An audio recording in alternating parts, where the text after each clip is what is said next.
Hey guys, so today I'm going to be talking about an activity that we've done in the past. It's the activity about the evil eye. Sometimes they call it God's eye, but what you need for this activity is two sticks, three colors of yarn, and that's about it. So the way that you start is you put your sticks in a cross like this. And some people, to keep it secure, like to tie their sticks together with a rubber band. I don't have one right now, so I'm not going to do that. But you're pretty much going to take your first color and wrap it around your sticks like that, if you haven't already adjusted it with a rubber band. And you're going to take your first color and go around the two sticks by wrapping each section like this.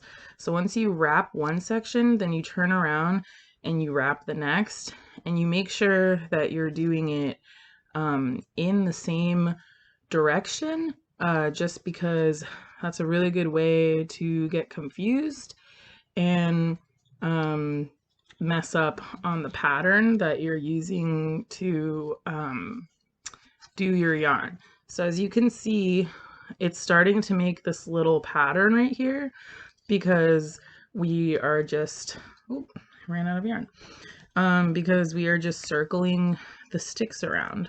So I'm gonna just try to keep showing you guys the way that you're supposed to be wrapping the yarn around the stick, and hopefully that'll help you start this activity. So you would be looking at it from this direction. So you wrap it like that, then you go to the next stick and wrap it like that, then the next one like this, and the next one like this, and you're just going to be going around wrapping that part of the stick over and over again. And eventually, especially because at first you're not going to see the pattern initially, but eventually it's going to come out to kind of have this sort of eyeball shape, which is exactly why it's called the God's eye. So to change colors, you just kind of get your next yarn color and kind of just go in where you left off. And this can be a little tricky because you just have to try to stay within the pattern that you were working in. So you got to make sure that you don't forget which direction you were going. And you're just kind of basically including that string to just do exactly what the last string was doing, but with a different color. So now that you've gone and wrapped most of your God's eye, we're going to talk about ending the God's eye. So what I would do is I would take the string that you last ended and cut it, but leave some space so that it's like pretty long, and you're just going to tie a pretty simple, just like knot right here. So, and it's always good to do these things a couple times just so that nothing falls apart. But you're just gonna tie a knot like you would just be tying off any string together. And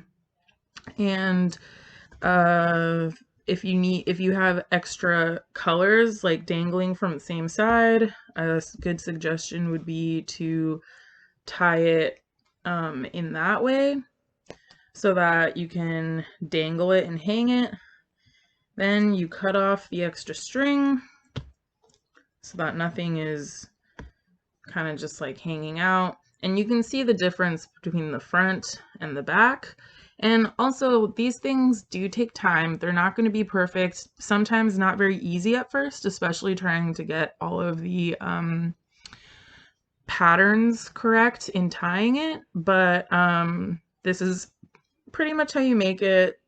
And if you want to hang it on something, you would just kind of tie it like you would like your sneaker or your shoes, you know, your tennis shoes, and kind of just have your little loop like that, and obviously cut the little dangly parts off. But then you could be able to hang this on your door or hang it off your backpack, or make some sort, like hang it just anywhere you want, like a little decoration. So that's pretty much it, and I hope you guys have fun doing it. Bye.